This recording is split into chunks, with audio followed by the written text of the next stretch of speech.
세 사람의 공통점은 무엇일까요?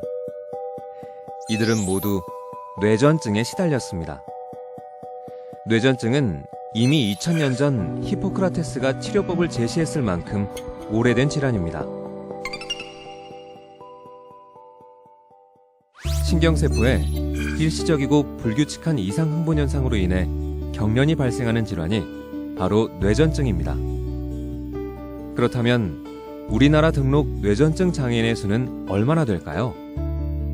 현재 등록 뇌전증 장애인의 수는 약 7,271명으로 전체 장애 등록 인구 가운데 약 0.3%를 차지하는 수준입니다.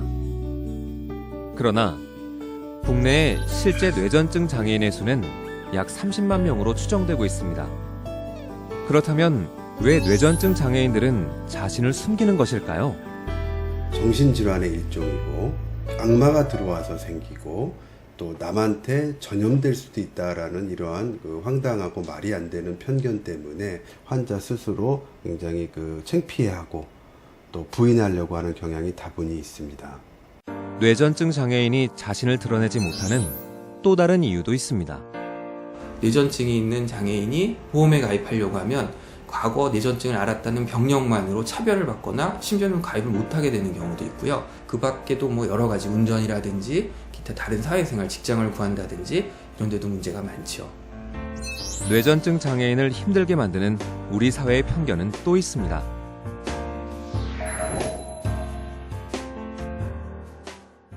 아직 뇌전증은 현대의학이 완전히 정복한 영역은 아닙니다. 그러나 뇌전증 대부분은 약물 치료만으로도 상당한 효과를 볼 수 있습니다. 실제로 병원에 오시는 분들의 한 60% 이상은 적절한 약물 치료로 발작 경험 없이 아주 건강하게 생활을 하십니다. 또 만족해 하시고요. 그리고 한 20% 정도는 아주 소발작을 경험하거나 경미한 발작을 경험하게 되는데, 이러한 경우에도 약을 좀 올린다든지 치료를 통해서 적절히 생활하는데 어려움을 겪지 않고 장애인들이 건강하게 생활을 할 수 있습니다. 그렇다면 약물로 낫지 않는 난치성 뇌전증은 치료할 수 없는 것일까요? 이러한 경우에는 이제 수술적인 요법을 통해서 국소적인 수술을, 뇌수술을 한다든지 다양한 치료법을 통해서 그 발작 빈도를 조절해 줄 수가 있고, 아주 좋은 경우에는 수술만으로도 완전히 제거가 되는 경우도 있을 수 있기 때문에 병원에 와서 정확하게 진단을 받고 치료를 받으셔야 됩니다. 뇌전증 장애인을 사회 밖으로 몰아내는 편견은 더 있습니다.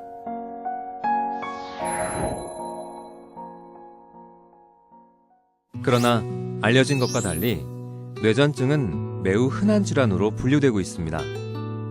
이미 국내에는 30만 명의 뇌전증 환자가 있으며 매년 3만 명의 환자가 새롭게 발생하는 것으로 보고되고 있습니다. 결국 이러한 보고는 누구든지 상황에 의해 뇌전증 장애인이 될 수 있다는 사실을 의미합니다. 어느 특정한 사람만, 특별한 사람만 걸리는 것이 아니고 누구든지 걸릴 수 있는 질환이기 때문에 우리가 이런 환자들을 대할 때 잘못된 편견과 잘못된 인식으로 멀리하고 꺼려할 것이 아니고 따뜻하게 보다듬어주는 손길이 매우 절실합니다. 우리 사회에는 뇌전증 장애인을 기피하게 만드는 또 다른 편견이 있습니다.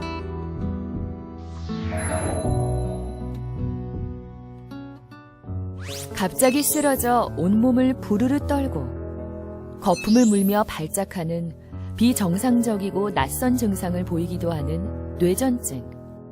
이 같은 증상으로 인해 한때 뇌전증은 정신질환이라는 오해를 받았습니다. 그러나 현대의학은 이미 뇌전증이 정신적인 문제가 아니라 예민한 뇌 때문에 발생한다는 사실을 밝혀냈습니다. 뇌전증은 정신질환의 일환은 아니고요. 예전에는 이제 과학이 발달하기 전에는 미친 거 아니냐, 아니면 귀신 들린 현상이나 이런 것이 아니고 뇌가 예민해지면서 전기적인 신호에 아주 민감하게 반응하면서 이제 대발작이든 소발작이든 부분발작이든 이렇게 생기는 것이 뇌전증이다, 이렇게 알려졌죠.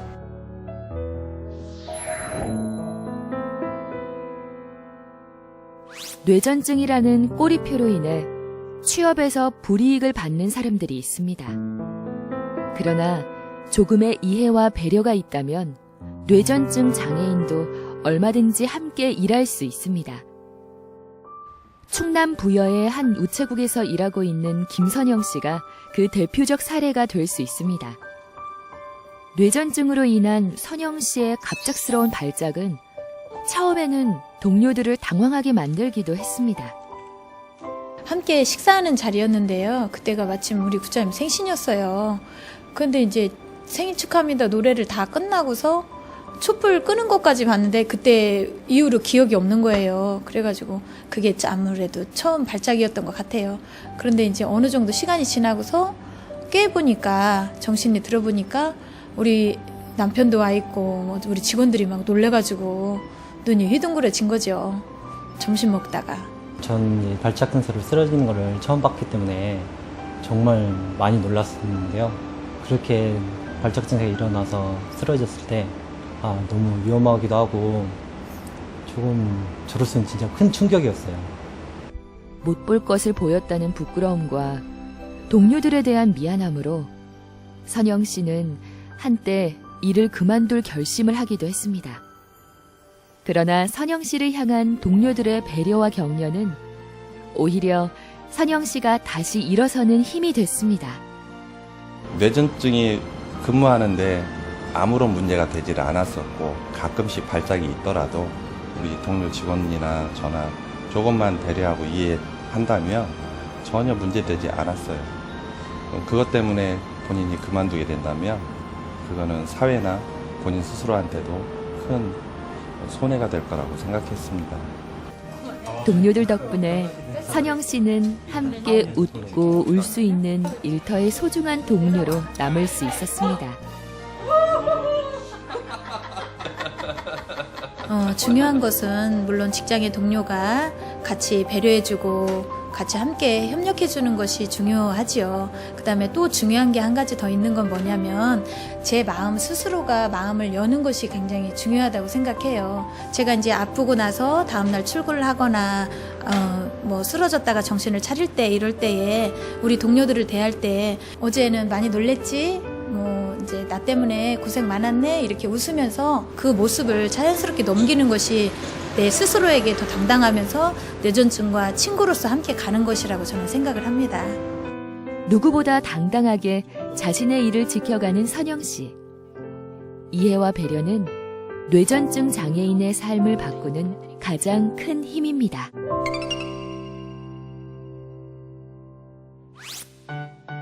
만약 지하철 같은 데서 뇌전증 장애인이 심한 발작을 일으키는 것을 본다면 어떻게 도울 수 있나요?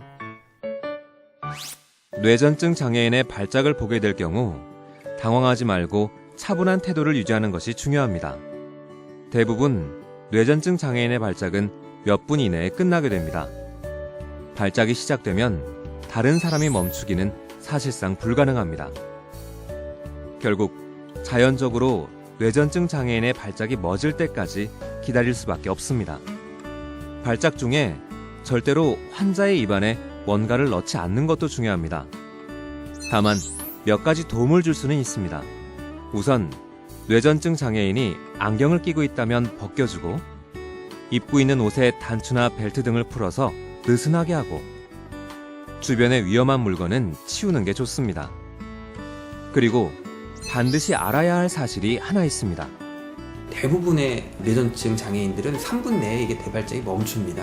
다만 이제 그 비장애인들이 주의해야 할 것은 뇌전증이 5분을 넘어가게 되면 뇌 손상이 생기는 경우가 있거든요. 그러면서 점점 더 심해질 수가 있기 때문에 그러한 경우에는 빨리 119에 연락을 하시고 또 병원의 도움을 받으시는 게 필요합니다.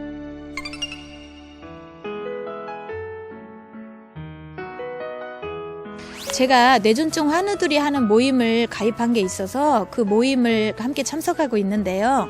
그 모임에서 하는 이야기를 들어보면 너무나도 우리 사회가 너무나도 우리를 슬프게 만드는 현실들이 많이 있더라고요.